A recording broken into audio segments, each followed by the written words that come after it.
জামাত শিবির রাজাকার এই মুহূর্তে বাংলা ছাড় এমন স্লোগান আমরা আশা করি না। আসলে আমরা বিএনপি থেকে এমন একটা স্লোগান আশা করি না, কারণ এই স্লোগানটা পূর্বে দিয়েছিল বাংলাদেশ আওয়ামী লীগ, যাকে আমরা সন্ত্রাস লীগ হিসেবে তাদের কর্মকাণ্ড বা এই বর্তমান সরকার তারা নিষিদ্ধ করেছে। তো আমরা এমন একটা বিএনপির মতো সংগঠন থেকে যে জামাত শিবির রাজাকার এই মুহূর্তে বাংলা ছাড় এমন স্লোগান আমরা আশা করি না। কেন আমি বিএনপির কাছে একটা প্রশ্ন রাখতে চাই, বিএনপির ঊর্ধ্বতন নেতাকর্মীদের কাছে একটা প্রশ্ন রাখতে চাই। যখন জামাত ইসলাম আপনাদের সাথে জোট করে ক্ষমতায় ছিল, পার্লামেন্ট মেম্বার ছিল, তখন তো আপনারা রাজাকার বলেন নাই, তাহলে এখন কেন রাজাকার বলতেছেন? এখন যে রাজাকার বলতেছে এটার কারণ হচ্ছে বাংলাদেশে এখন জামাত ইসলাম সহ অন্যান্য ইসলামী দলগুলা একটা গণজাগরণ মঞ্চ তৈরি করেছে। এই গণজাগরণ মঞ্চকে এই মুসলমানদের এই অগ্রগতিকে দাবিয়ে দেওয়ার জন্য বিএনপির একটা সুদূর প্রকৌশলী একটা ষড়যন্ত্র, যা অতীতে আমলি করেছিল। তো এই জন্য আমি বলবো যে দেখেন, আপনারা যে রাজাকার বলতেছেন, আপনাদের মুখে এই কথা মানায় না। কেন আমাদের শহীদ জিয়াউর রহমান সাহেব যখন প্রেসিডেন্ট অফ বাংলাদেশ, তিনি যখন বাংলাদেশের প্রেসিডেন্ট ছিলেন, তখন তার প্রধানমন্ত্রী যিনি ছিলেন তিনি একদম কুখ্যাত একজন রাজাকার ছিলেন।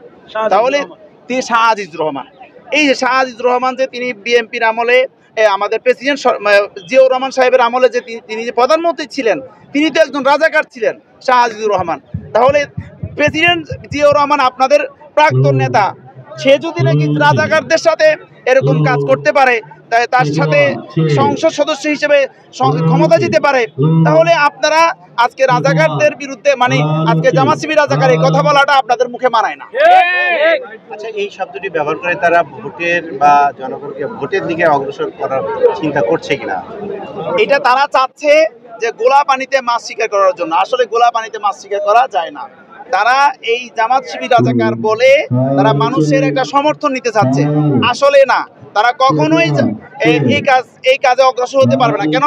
তারা চিন্তা করতেছে যে আমাদের জামাত সহ অন্যান্য দলকে আমরা জোটের মধ্যে নিয়ে ইস্যুর মতো ব্যবহার করেছি।